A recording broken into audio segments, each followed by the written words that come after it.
Welcome to All Grit, No Quit, the show where we dive deep into comeback stories, resilience, and the fight to push through when the odds are stacked against you. Each episode, we sit down with the warriors from all walks of life who have faced the fire and came out stronger. You ready? Let's dive in.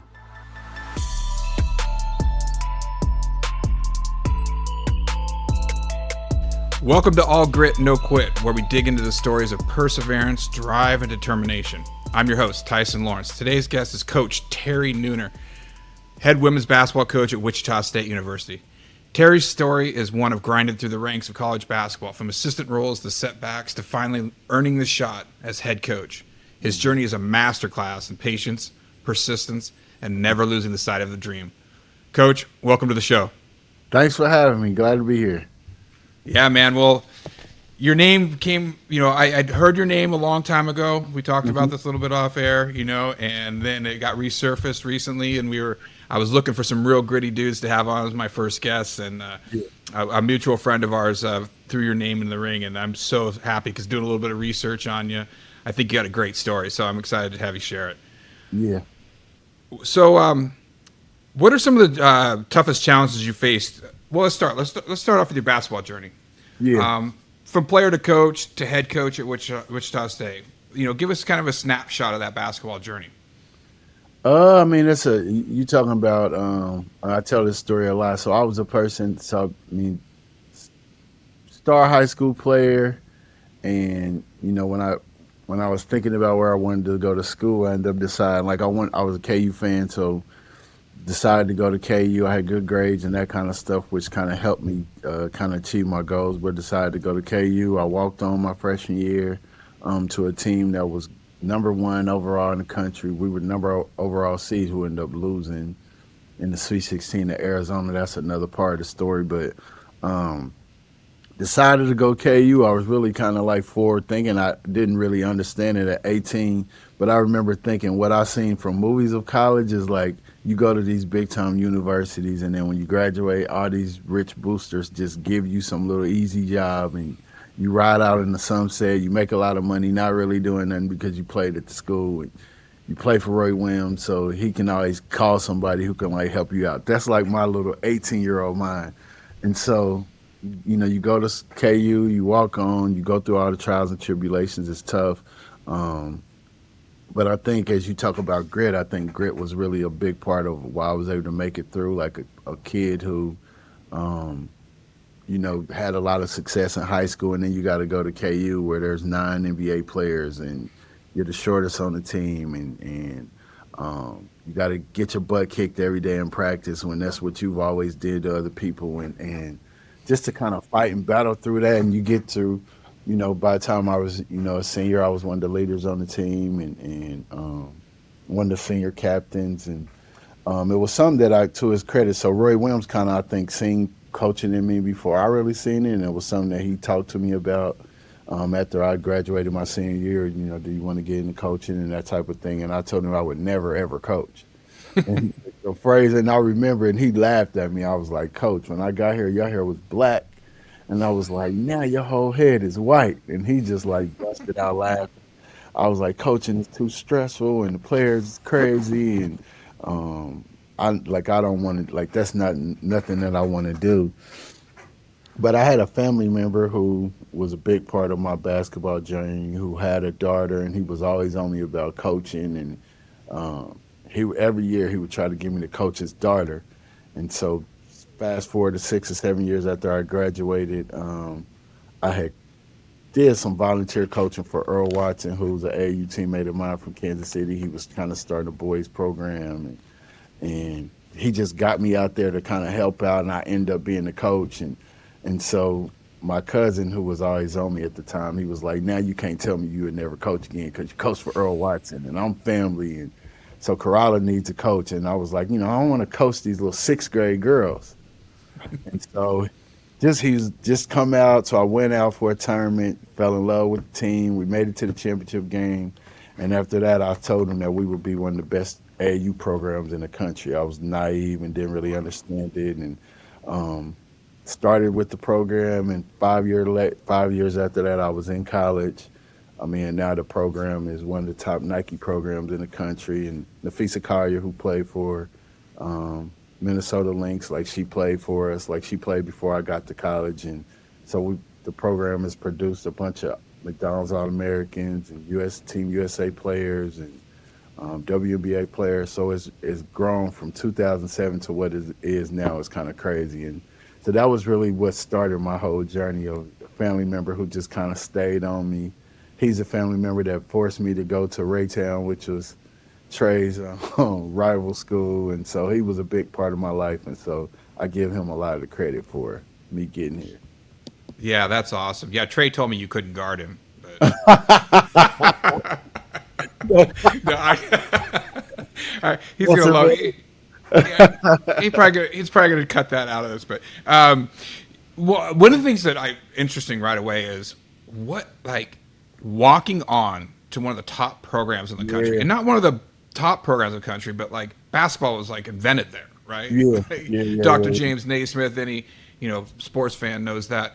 What was inside of you that? Because I'm sure you probably had offers other places, right? Yeah. It was just, I mean, I don't know. I just felt like at the time, everybody who had played for Coach Williams at some point that went to a Final Four, I felt like going to a team where I felt like they could win the championship. And I just kind of was sold on going to Kansas, winning the championship. In 1988, Danny and the Miracles, they won, and they won it in Kansas City. So I was in, and I grew up there. So I seen like just the excitement that, connected to the program from winning at that level. And I felt like, I was going to be a part of something that was going to be historical, a team that could win. And it was still like an internal belief. Like I mean, that team, my freshman year, I knew I wasn't going to play. But I felt like with the way I played, with my smarts, with the type of coach that Roy Williams was, that the type of player that I was, like at some point I would be able to earn like a chance to play at some point and just be like a part of the playing rotation at some point in my life if I just stuck with it. I knew I had the toughness just from background and upbringing and, the way I grew up in the areas of the city that I grew up in. Like I just had a lot of mental toughness and a bunch of the things that I seen. It just made me tough. Like I wanted to be successful. I wanted to be somebody that my family could look up to, somebody that could take care of my family. And so I knew I had the amount of toughness. I didn't know it was going to be as hard as it was going to be that year. Right. You talking about going against Jock Vine and Ryan Robertson and Jared Haas and Paul Pierce and it was 4 or 5 7-footers that was standing in the paint but I don't know, it was just like a weird kind of belief in that somehow I can figure out a way to make myself successful. I knew I was always going to be a good teammate. I knew I wasn't going to ever get in trouble. I knew I was going to have good grades, and I was going to do all the integral parts of stuff off the court that was going to give me a shot. I just had to work hard. I had to be tough. And like I said, it was tough days. I remember I was getting my butt kicked so much my freshman year.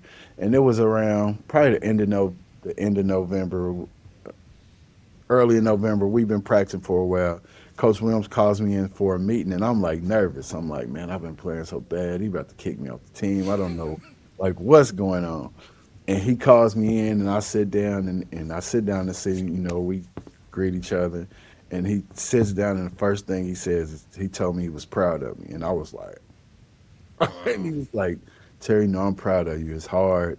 You haven't been through anything like this. This is probably the toughest. We play in a different position. Like, I know how hard it is, but we're good. It's not as much teaching going on just because of the type of team we got, but just understand I'm proud of you. It's going to get easier as you get more comfortable, and just keep fighting. And I promise you, like, you would get a reward for, like, just continue to work. And him giving me that, like those words of encouragement, it was just like assurance to just kind of keep fighting. And, I had like a praying mom and family who was praying for me all the time at home. And so I think those things just kind of helped me, like those little nuggets along the way. And then you got great seniors they understood the struggles. And then what you find out is whether you're Jock Vine and Paul Pierce or you're Terry Nooner, everybody's freshman year was hard, and everybody thought about, can I make it? Should I be doing this? Should I quit? Is this what I really want to do? Do I just want to be a regular student? So when you find out that it's common across talent levels and it's just like a process that you got to go through, I think it just made it a lot easier for me. Yeah, yeah. Well, you mentioned something early on there, just the mental toughness you had at that age. That's Yeah. fascinating. You know, at such a young age that you were mature enough, Yeah. to really be like, wow, I can do this. I think I can mentally, I'm mentally tough enough to do it. Physically we'll figure Yeah. it out. I mean, I just But knew for me, quitting something it wasn't that not was even on the no radar. like that's not even. Yeah. I mean, like you had those days where it's like tough, but just the way I was brought up, the family that I had, like I quitting wasn't gonna be an option. If it wasn't gonna work out I was supposed to, I was gonna do something different at the end of the season. But quitting the team, and then I mean, it really did get easier. I did get more comfortable, and then you talking about the added benefit of like playing at KU on the number one team, and I was a fan favorite. So anytime we was blowing people out, it was 16,300 people doing the Terry Nooner chant, and so you just got all this extra energy. And that year as a walk, like I stayed in a regular dorm with all the regular students, so um, it was just like all those different things that kind of give you energy, through the course of the season, and you realize that I am good enough to at least be competent and play here, and the way I played, kind of brought value to the team. So it was tough. Probably like I think I lost 20 pounds in like the first 2 weeks of practice. Like just I would just go to practice, go to class, get finished with practice. I would give me something to drink, something light to eat, and then I was sleeping all the time. So it was hard. Yeah, yeah, right. Yeah, man, you were getting after it, and Yeah. there's no space in there for hanging out really. It's just kind of, No, nope, not all ball, until all school. that's all it was. And but once we get into conference play, that's what Coach Williams told me. It was like once we get into games, like the practices become a little bit easier because now you're talking about preparing for games. And it was games. If it was a close game, I might not was go play. And so, but for me, I was like, okay, I can kind of get some rest now, and for the next day of practice, I'll be ready and that kind of stuff. So mentally, I was able to just kind of figure it out. But I think the thing that helped me is from there on, once freshmen came in, I was a person who could kind of, since I understood what people's go through, then I could be a person like how Scott knows people work for me that could tell them, I know it's hard, and you ever went. I mean, because now you're talking about these are all Americans that are coming in dealing with. They're not a Right. walk on, and they're dealing with the same things I had to deal with. So it was, how can you get through? How can you keep fighting? It's go get easier. It's not this hard all the time. And so that became one of the things that I kind of like held on to as a leader of the team. Yeah. Well, so it sounds like kind of your playing career really laid the foundation for your coaching career because Yeah. it's really, what kept you going through those early years of, when a head coaching job seemed really so far off? Or was that something you were really working towards? Or were you just kind of shifting your mind into the way you did when you first came to KU, when you started Yeah, I coaching? think. I mean, early on, I mean, I like a ultimate goal of mine was to be a head coach. Um, at first, it was just like if it happened, it happened. I think Hmm. because what I found out from my family member, I didn't want to be a college coach at first because I felt like I couldn't do it, and so he kind of had to school me, and so I was like, so I played for Roy Williams, like my high school coach is like a Hall of Fame coach in Kansas City. And then you're talking about Bill Self was at KU at the time. Danny Manning was Right. like his mentor. So you got all these people. Teron Lewis in the NBA, and he's like like my best friend. And so it's like I've seen like the people that's at the cream of the crop, like the top of the top. So what I saw was like I can't, like in my mind I'm thinking I can't, like you got to be Roy Williams, you got to be Bill Self, you got to be Danny Manning, and what you realize is that's like the top 1%, but you got a whole other 99% that's not like that. So Right. kind of it kind of gave me a little bit more confidence. So when I got into coaching, Missy Tiber was the first coach that hired me just as an AU coach, as assistant coach. I didn't know nothing about the game, and all I kind of what I sold her on was I'm gonna work hard. I'm gonna be a good, have a great attitude every day. I can learn stuff quick and fast and in a hurry. and I'm gonna be consistent. So I'm gonna have a smile on my face every day. I'm gonna have high energy. Anything that you teach me, I'll be able to learn it. You just got to give me a shot. And that was really kind of like what I kind of stood on through that job. And I went from there to KU and played for Bonnie Henriksen, who's just a big time X and O's coach. And you learn just about hard work and scouting. And through that, I didn't know her system, but I just kind of, my foundation was I'm gonna work hard. I'm gonna be consistent every day. I'm gonna have high energy. I can catch on and learn fast, and I'm gonna be a grinder. So I just kind of that was kind of like the basis of who I was, and I kind of used that to kind of when I move from place to place to place. So when I go from there to Alabama, and I don't know anybody in the Southeast, and when I go from Alabama to Maryland, I don't know anybody in D.C. or the Upper East, and when I go from Maryland to Cleveland to the NBA, it was just all about work hard, consistent attitude, mentally tough, and I can catch on and learn, and I'm gonna learn anything you need me to learn. And those are kind of like the things I just used every single place that I went, and people knew that they could trust me. They knew I was gonna be consistent. They knew they didn't have to micromanage me. If you gave me a job, it was gonna get done, and so those were like the things that I just used. And so now when I think about people that I want to hire, those are kind of a lot of the traits that I kind of look at. And that's the advice that I give people that want to get into coaching, because at the end of the day, you never really go be all the way prepared, but you got to have a foundation of work ethic. You got to be consistent. They got to be able to trust you. They got to know that you're mentally tough and that you can learn and you're willing to learn anything. And that's kind of like traits that I look in at people that I hire too. Yeah, no, absolutely. Said it about 4 or 5 times there. It's consistency.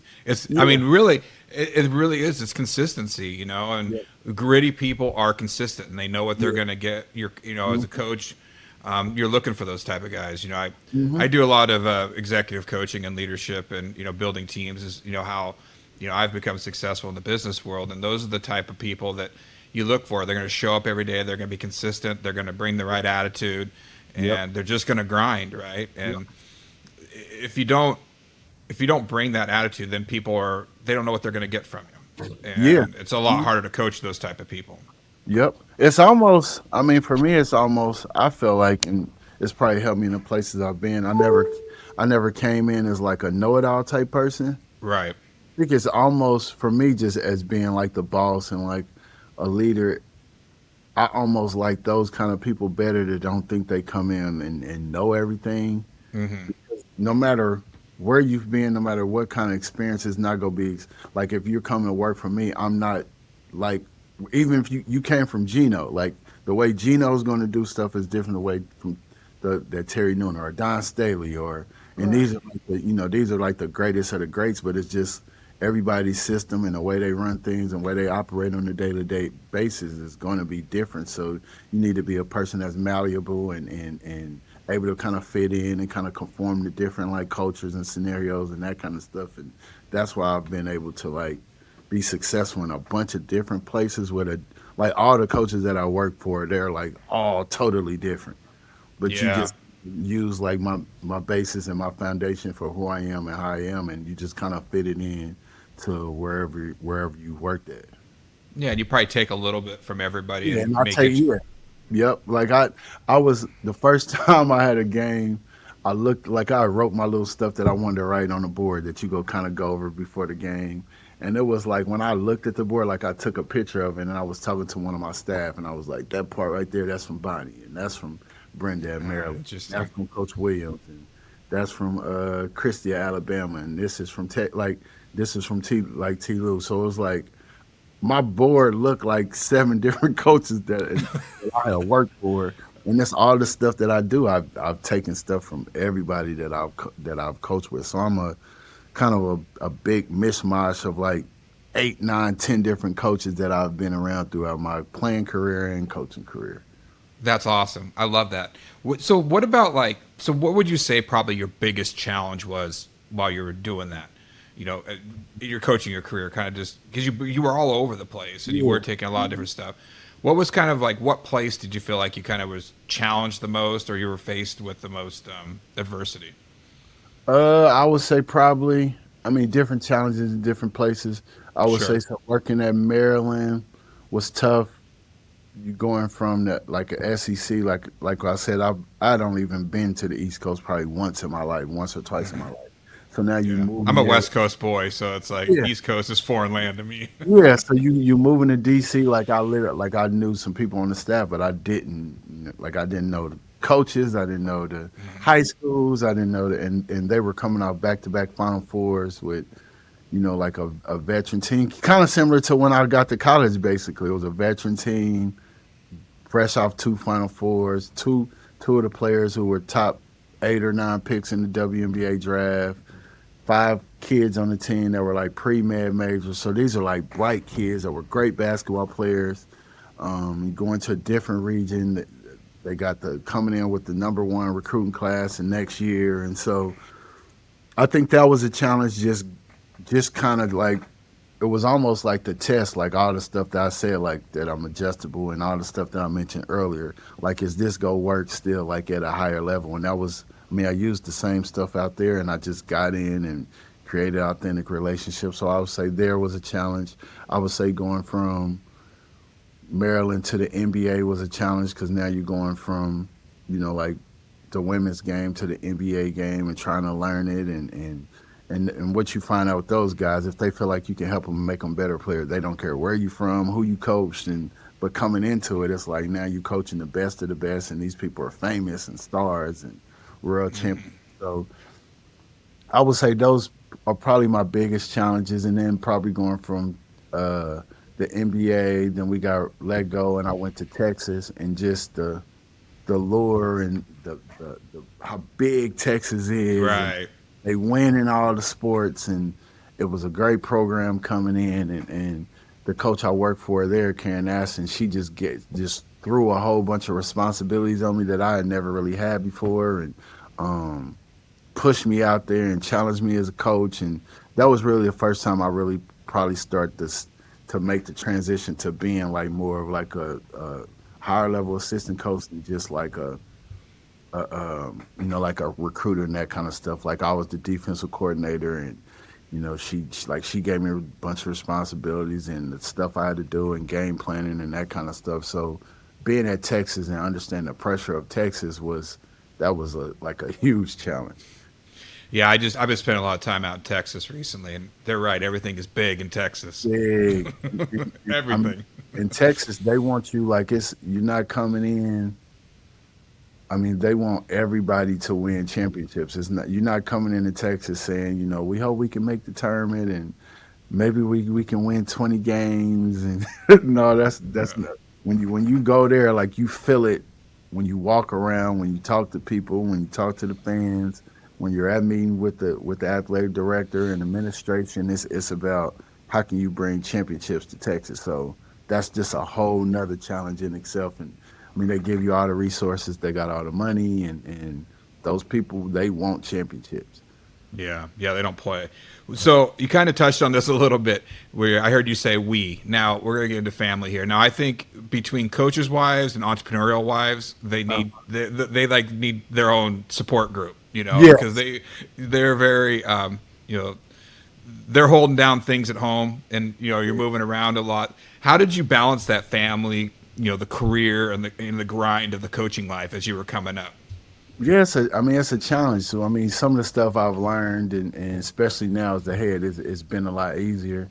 Um, like really, me and my wife are in constant communication. Like it's more of a challenge too now. Like my kids are 12, 10, and 6, and so now they're playing sports and Hmm. dance and soccer and workouts and trainings, and so it's a lot.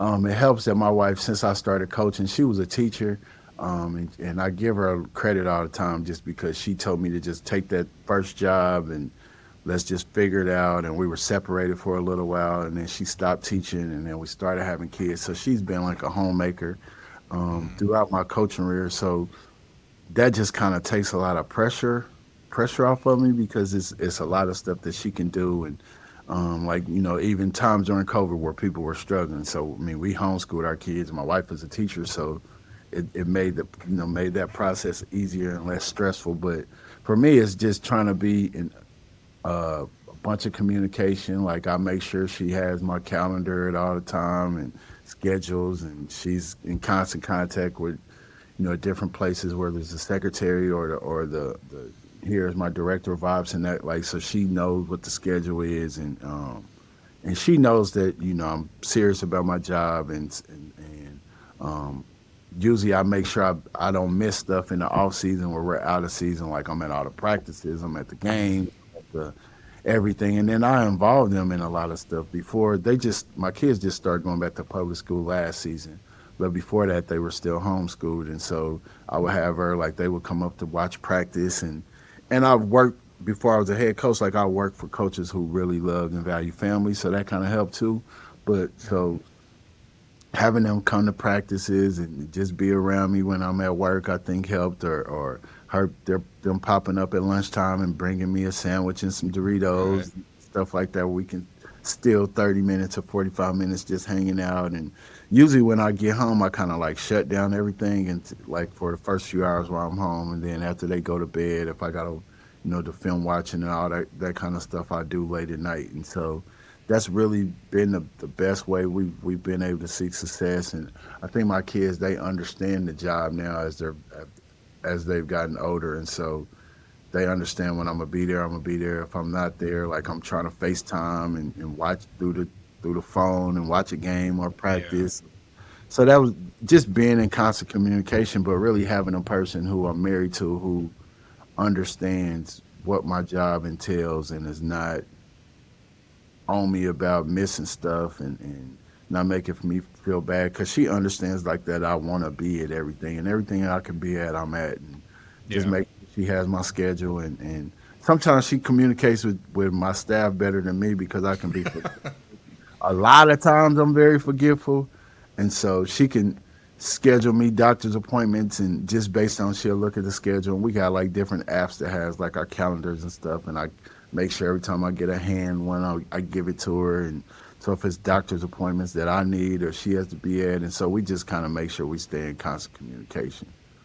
That's huge. That's exactly it's communication, right? And again, I think there's a lot of parallels in what we do. And I get asked sometimes, like, what what's the biggest, like, secret to, not really secret, but like, I don't even know how to say it, but really just what's something you can tell a young, beginning, in the business world, coaching, things like that. And that's, be careful who you choose as a spouse. Yeah, It really makes a difference when you don't have drama at home. I got plenty of stuff going on at work. It's like when you come home, you got to kind of have some stability, right? People, exactly.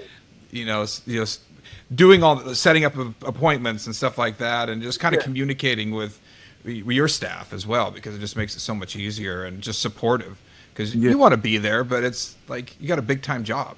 Yep, and I mean, she understands it. And one of the things I told her, I tell her a lot of times that she's my piece, and and I think Right. she understands it a lot more now. When one of the compliments, I said, "This is a compliment. It probably doesn't sound like it's like me telling you most beautiful woman in the world. Not like I do that stuff, but I tell her, I love to come home. Right. Like, I Yeah. know it probably sounds like that's not, but I know people that, whether it's colleagues, whether it's friends, and they'll Hmm. get 3 jobs just so that when they go home, all they can do is go to bed and go to sleep, and then get back to the 3 jobs. And they're taking care of their families and they're doing all that stuff. But I tell, like, I like to come, like, I Yeah. like to come home. So when I leave the house to come up here and work late at night, it's because I know I'm comfortable at home and I get sleepy. I will get to doing stuff. So when I got to do stuff, I'll leave the house and come up to my office and do the work, because if I'm at home, like, I'm comfortable, like, Right. feel peaceful. Like, I like being around the kids, and when I get home, like, they don't know me as Coach Nooner, Coach Terry. Like, they want to wrestle, they want to tell jokes, they want to tell me about recess, they want to tell me about gossip in the middle school, uh, grades, like whatever it may be. So I can't be at home talking to them about we didn't guard the cross screen right, and we didn't get we didn't make a three, like, I try to shut it down, and when I get home, I try to just lock in to really just being dad and really being husband.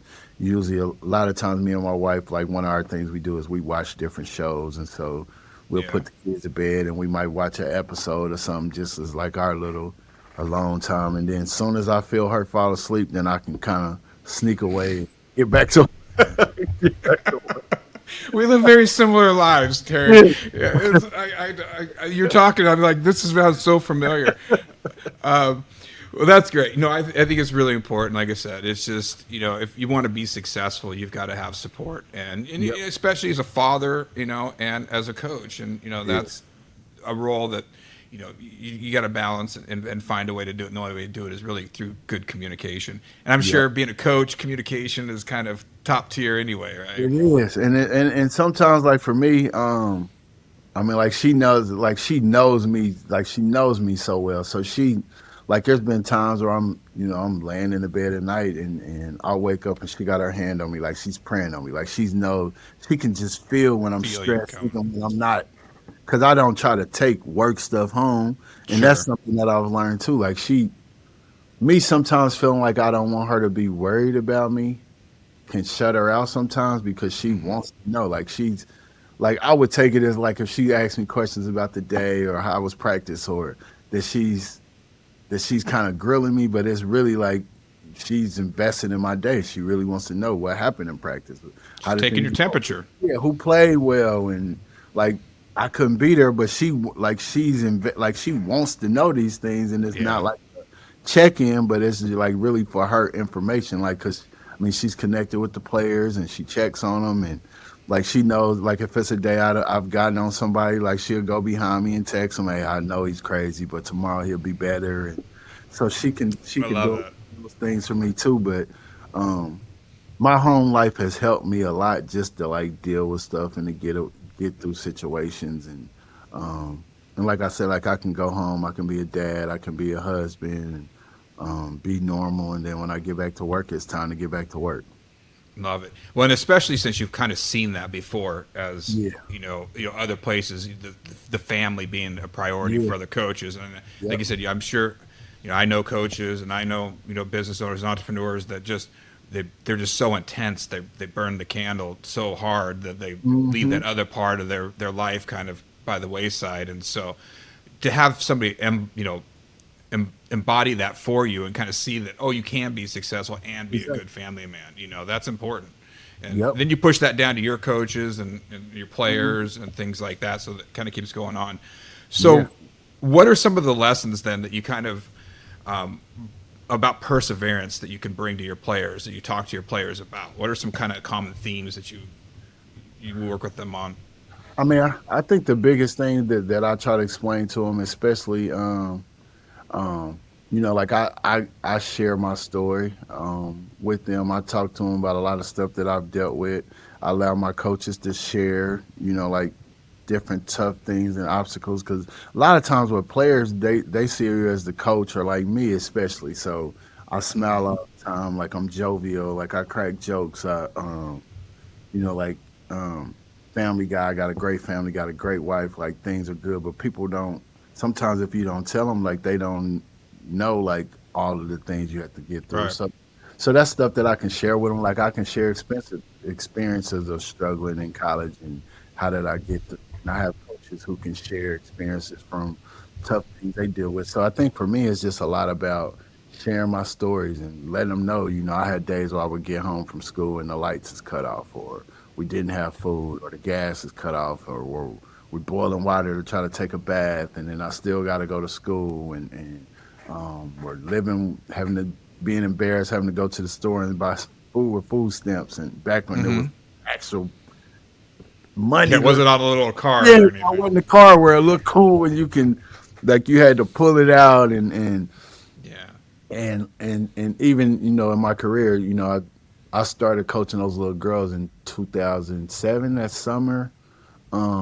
My mom passed probably a few months after I started coaching, so like dealing with like a tough thing, like me and my mom was super close, and how you deal with that. Or the day I had my first interview for this job, I get off the phone and go to Kansas City, and my dad died like the day I had my interview for this job. And so you just kind of, they don't understand. I think sometimes with us as adults or as the coaches, that they think you just got here. It was this rose petals, and you walk down a brick road. See, coach, you played at Kansas, and you played with the pros, and you was in the NBA, and so it's about kind of being open and honest with them, and really kind of sharing your story with them a lot. And that's a lot of what I do, and talk to them about times I was at practice and I was about to pass out, and thought it was too hard, but I didn't quit. I didn't stop. And so you just kind of like share stories with them. Like one of my recruiting coordinators, she was one of those little girls that I started playing.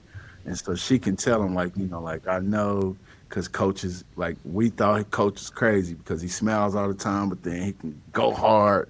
And then when it's over, it's over. So you still mad at him, but he forgot about it and you still mad. And so it's like you just kind of like have people around you that can kind of share experiences and understand that they're not in they're not in the thing alone, and everybody is going through tough stuff. And so I'm sensitive to kids that have to have perseverance and go through a lot of tough situations. I'm really kind of keen and really kind of keep my eyes open to those things. But for me, it's a lot of sharing stories with them and things that I've went through, and allow my coaches and the adults to be able to share stuff, and allowing the players to be able to come and be open when they're having struggles and tough times. And a lot of times me trying to be like how Coach Williams was for me just today, just him telling me he was proud of me was like the biggest thing that I needed at the time. As I was 18 years old and had all big success, and for him to tell me he was proud of me, it was like a huge thing. And so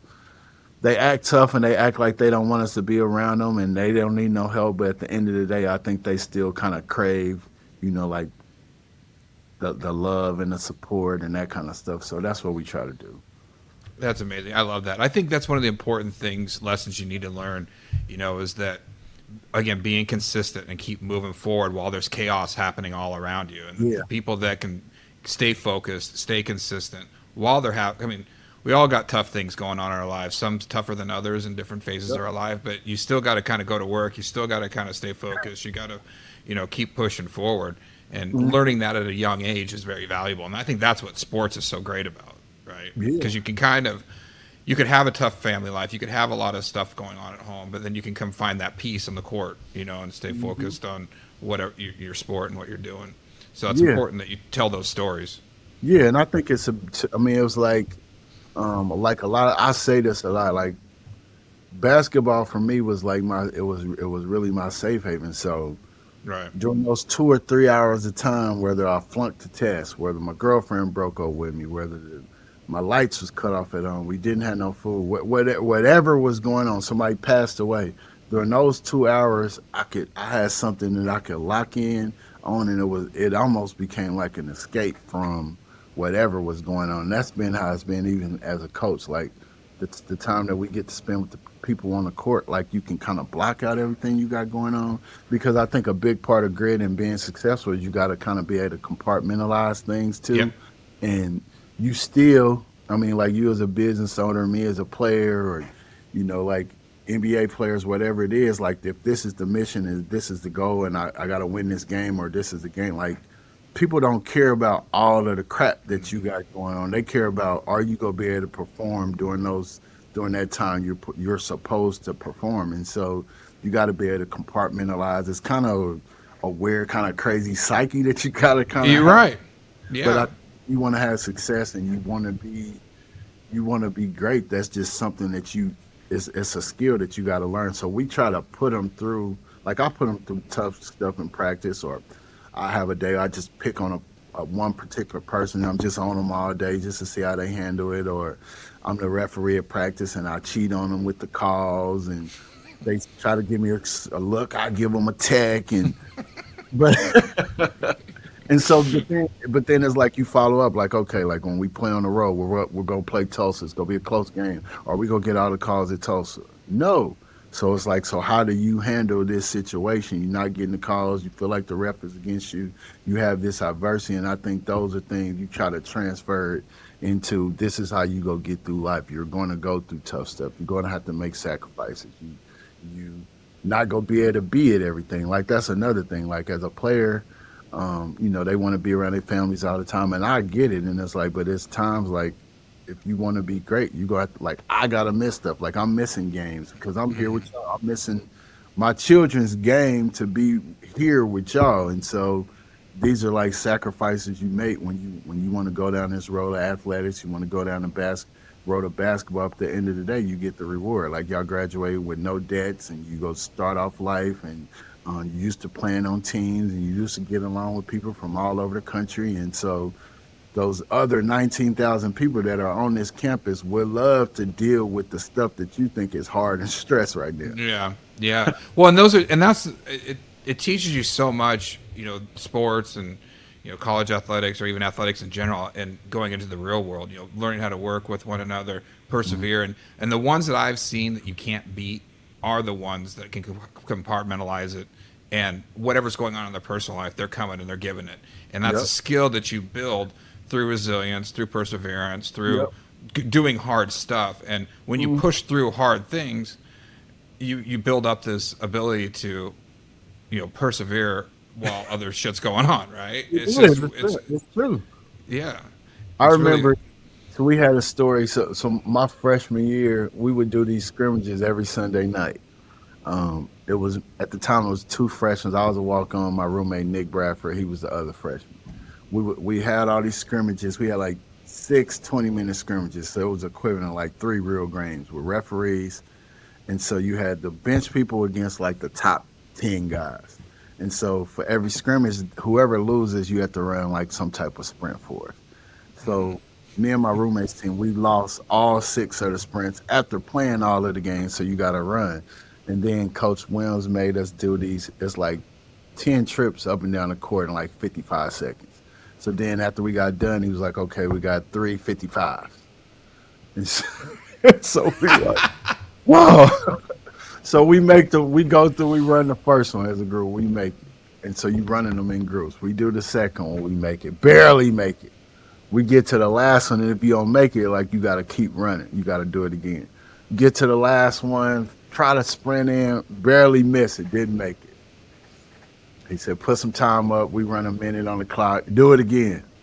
So we end up running probably 7 or 8 of these. Like in between me and Nick, we falling all on the ground. Ray Williams, Coach Williams, he's getting angry and angry and angrier while we're like he's flopping around like a fish, and like he's going crazy on us. His teammates is holding us up. You can get through it, and so we didn't get through it. So at the end of it, like my roommate Nick, like they had to bring IVs, like his heart is pumping too fast. Like they're thinking he's like his heart could like explode or something. Like they got the mask on him, and so he finally just tells somebody to run it for us. They make it. So he goes off. He was like, "This was mental, and y'all told yourself y'all wasn't gonna make it from the beginning, and that's why y'all didn't make it. I don't feel sorry for you." And we just like, bro, like, oh, my body won't let me make it. We go through practice. I run home. I go to sleep. Come back the next day. We go through the same practice. It get to the end. Nick and Terry, 3:55. Run the first one. Run the second one. Run the third one. We make it. He goes crazy. I told you we wasted all this time.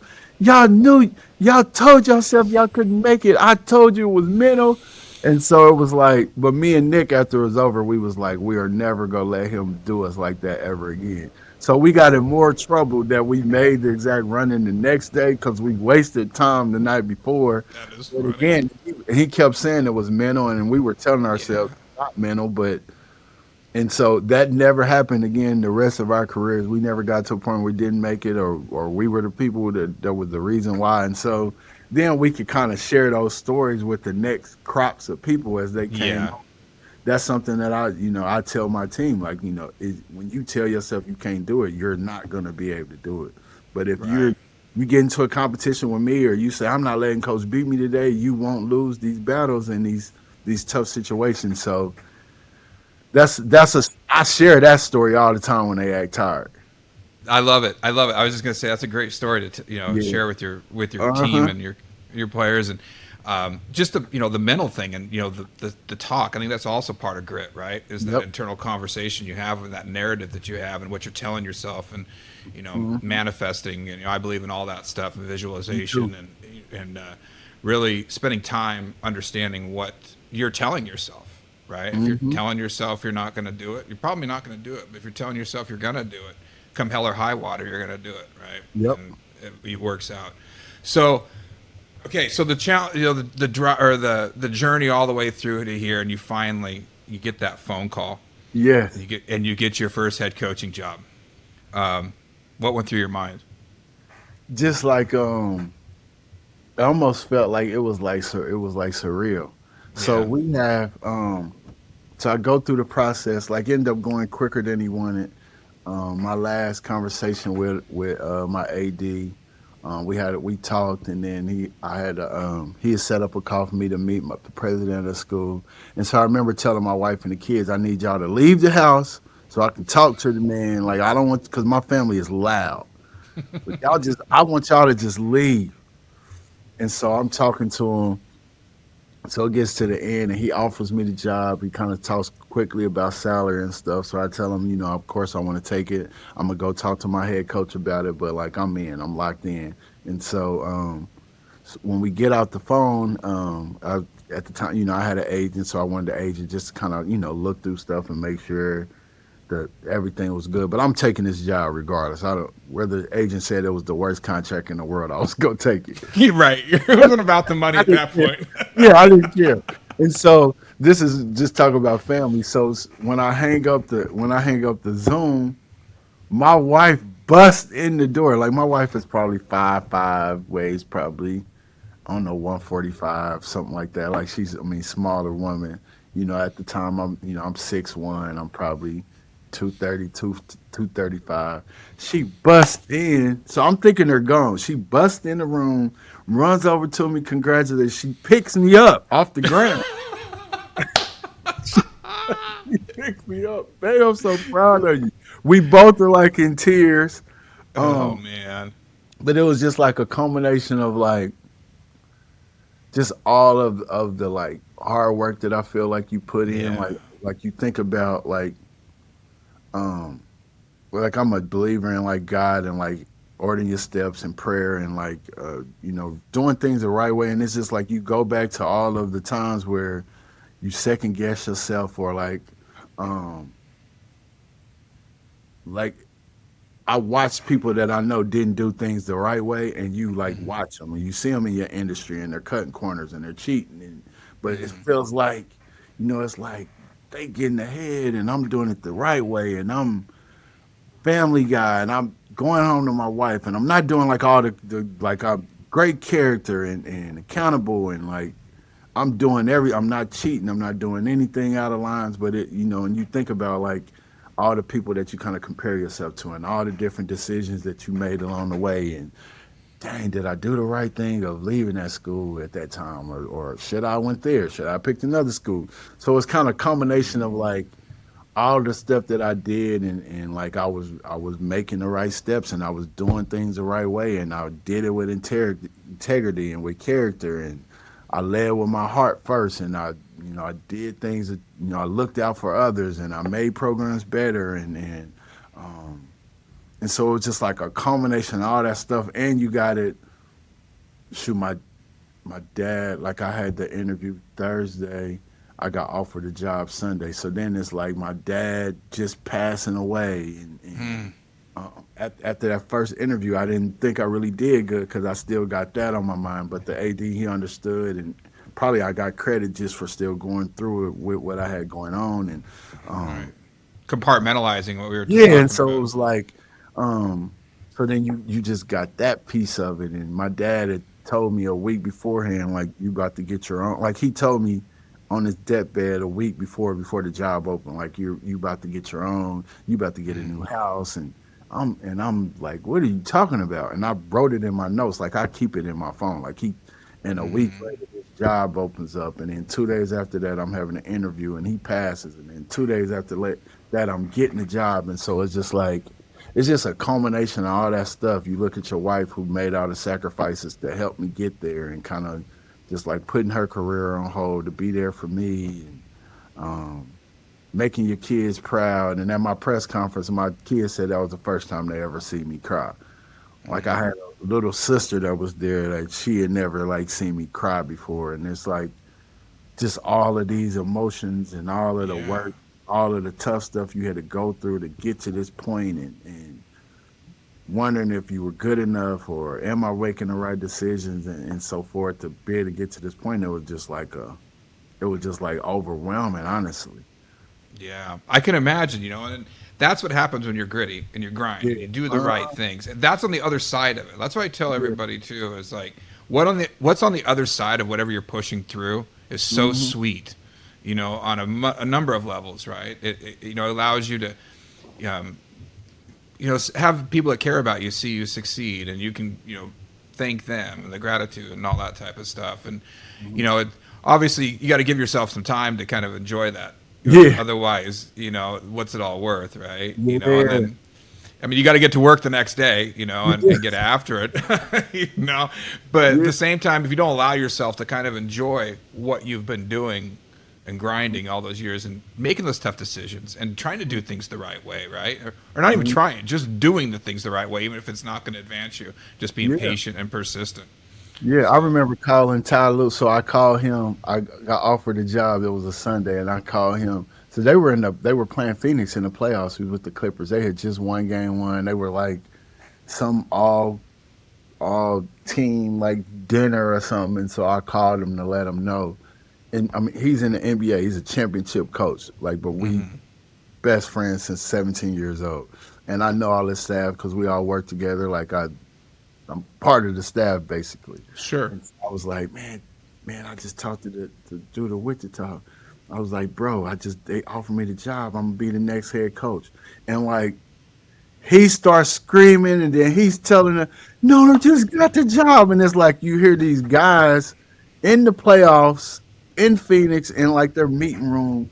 Congratulations. Like everybody's Oh man, crazy um I've and got so goosebumps yeah, listening to so that. it's like, dang, this dude, like he's in the NBA and he's making $8 million a year, and he's just like so happy for me, and part for him is he thought when we had got fired at Cleveland, we got fired after that 1 year, and so he was thinking like maybe he screwed my career up, as my friend. I shouldn't Yeah. even ask you to come. You were on your, and I was like, no, like this is what I want to do. Like I felt like it helped me, and I mean, it really did, and so just to be able to share the news with him and to share with my family and um, telling my head coach, and he was just like, Terry, like that's a job I always wanted. I tried to get it 2 different times, and for you to start there as your first job, and just thank you so much for everything you did for me to help me get our program back going here at Kansas. So it was being able to share the news with people and people calling me during the press conference like grown men that were watching, and they were like, dude, you had me crying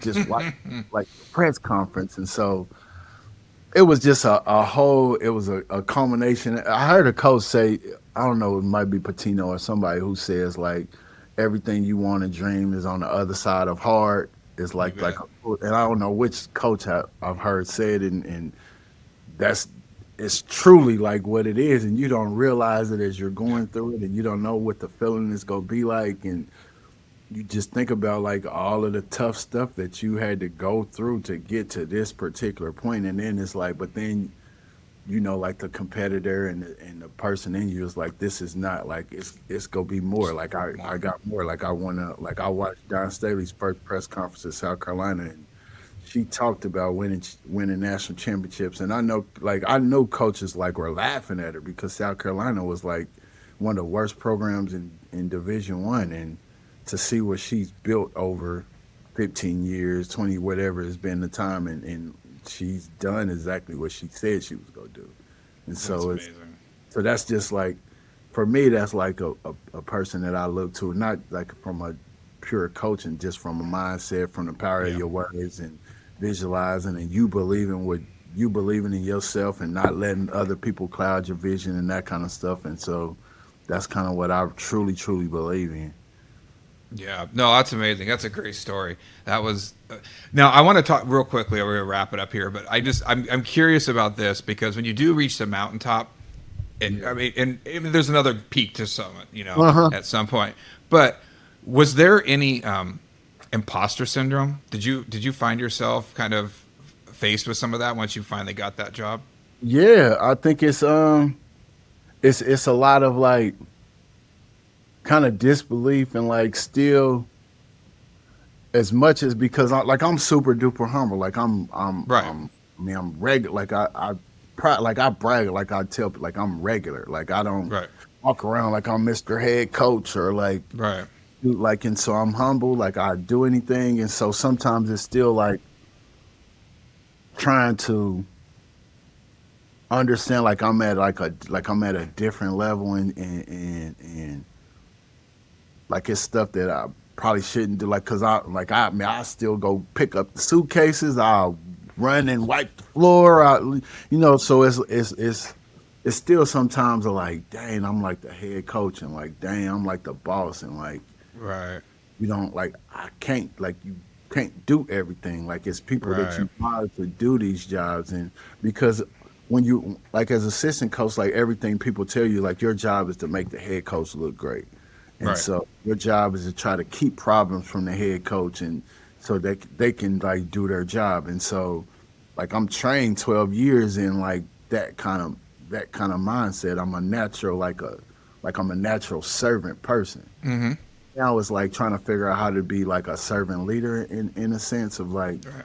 because like I can still like all my coaches like I can do everything like I can do their jobs like I could because I learned how to do Yeah. everything coming up. So then it's just like you gotta be the head, like you gotta be the boss. You gotta be the Right.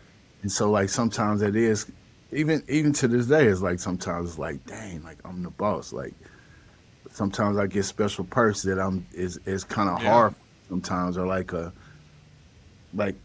coach or one of my kids on the team or like they get like extra privileges and it's like I gotta kind of catch my like it's like it's kind of foreign to me. I would say still at times Yeah. and still kind of it's my been through 2 years. So yeah, I think that's I mean that's a real thing because I pride myself on being regular and normal Yeah.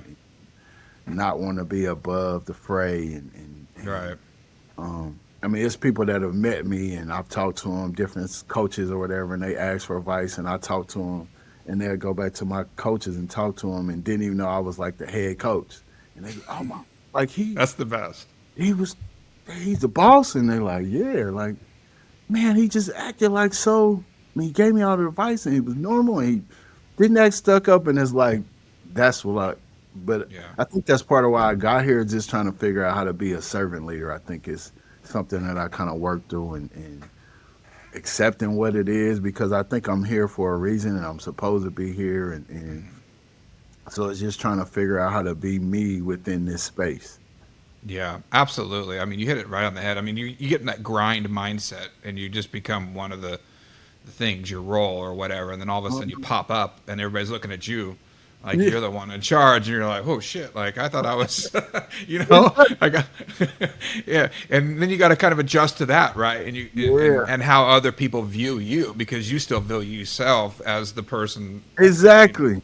right, Yeah. right. So Hmm. it's a challenge, you know. I mean, that's something I've gone through, and you know, it's just you're grateful for where you're at, but you also don't forget where you came from and how you Yeah. got there, you know. Hmm. And then giving it back, right? And then taking the time to talk to some of these people that, you know, just want 5 minutes of your time, you know, Yep. just to get a little bit of knowledge. And so, no, that's awesome, man. I love your story, bro. I just like I got goosebumps multiple times in this Oh, conversation. cool. Yeah, just connecting with you and just hearing the story and whatnot. So I appreciate coming on. So I got a couple more questions here. Okay. Finish this sentence for me. Grinding through the ranks taught me. Grinding through the ranks taught me perseverance. Love it. My favorite word. Yeah, Love it. perseverance. And then last one. Finish this sentence. All grit, no quit means what to you? Exactly what it said. Like you can't. I mean, I think it's about being tough, and I think it's more like the mental aspects. Like Right. I think it's more like mentally tough. Like I Right. think like something I explain to my kids, especially kids from like tougher backgrounds, they think toughness is fighting and Physical. physical, and it's like, no, the tough person is a person who can walk away. The tough person is, you go try to push me on the court, I'm not gonna hit you, but I'm gonna score 12 straight points on your head. I'm gonna go, Yeah.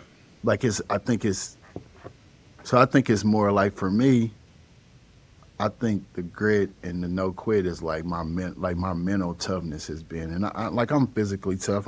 But I'm not. I'm just not go. I'm not go quit on nothing. But I think it's more the mental toughness is what people don't see in it. Yeah, it's the ability to keep coming all back. grit, no quit. That's tough. Yeah. I wish I would have thought of that. I got it from somewhere, right? Like it just kind of All like grit, no quit. Yeah, man. You just keep grinding and then you just don't I'm quit. No, I'm writing that down. That's gonna be some of my quotes in practice. Good. Love it. Yeah, I love it, man. Take it and run with it, because it's just, I think it's important when you're teaching and you're coaching, that you just keep grinding and you keep being gritty, and you eventually it's going to work, and you just don't quit. You just keep coming back. And I don't know if you've ever seen this quote. I'm a big Marshawn Lynch fan. I'm a Seattle Seahawks fan, and I live out here in the Bay Area, so he's kind of my spirit animal, right? And there was an interview where they said, it was asking about how he doesn't stop, and he says, I'm just going to keep coming back, and I'm going to keep going again and again and again, and that's just kind of my mindset. And then when you adopt that mindset, eventually you're going to get there. You may come with some scars, but to be honest with you, those are sexy. Like, I think scars they're great souvenirs from your grind. Yeah, it's like, I'm just going to keep showing up in here every day. Yep. And eventually my wheels go end up going through, because I'm not going to quit. Yep. Absolutely. That's not an option. Awesome. Well, hey, man, I really appreciate this, Terry, Coach. I just, is there, where can listeners follow Wichita State women's basketball at, or maybe your journey as a coach? So my Instagram, my social medias are all Terry Nooner, all lowercase. And then our women's account is Ghost Shockers, WBB. That's Instagram and Twitter. But you can find our schedules. You can find out what we got going on. For me too, Instagram, I think people were able to see, like I said, I'm regular. So you gonna see me and my kids, my wife, it's not just me as the basketball coach, because I'm more well-rounded. Yep. Love it. Right on, man. Well, I'll definitely be watching a lot of Wichita State, basketball now, and you got a big fan here, and hopefully maybe we can connect sometime in person. I don't know how often you guys make it to the West Coast. Probably not too much. But we supposed to come, but I think we go this year. I think we're gonna be in Southern Cali this year. Southern. Yeah, I think Riverside, or I think that's where Irvine or somewhere. Irvine. I think it's coming. But yeah, if I'm out there, I'm gonna hit you up. That'd be fantastic, man. But anyway, no, it's great to get to know you and have you come on and share your story. I really appreciate, coming on and being one of my first guests, because, again, I love your story, and it just really personifies, grit and what I like to talk about. And so thanks again. I really appreciate it. Well, if you ever need anything, just let me know. You bet, Terry. Thank you. I'll talk to you later. See you, man. Thanks for listening. If you enjoyed today's episode, give us a 5-star review on your favorite podcast platform and tell us what you liked. Be sure to subscribe to the show and connect with us on social media, as we share more stories of every lesson and every comeback. Until next time.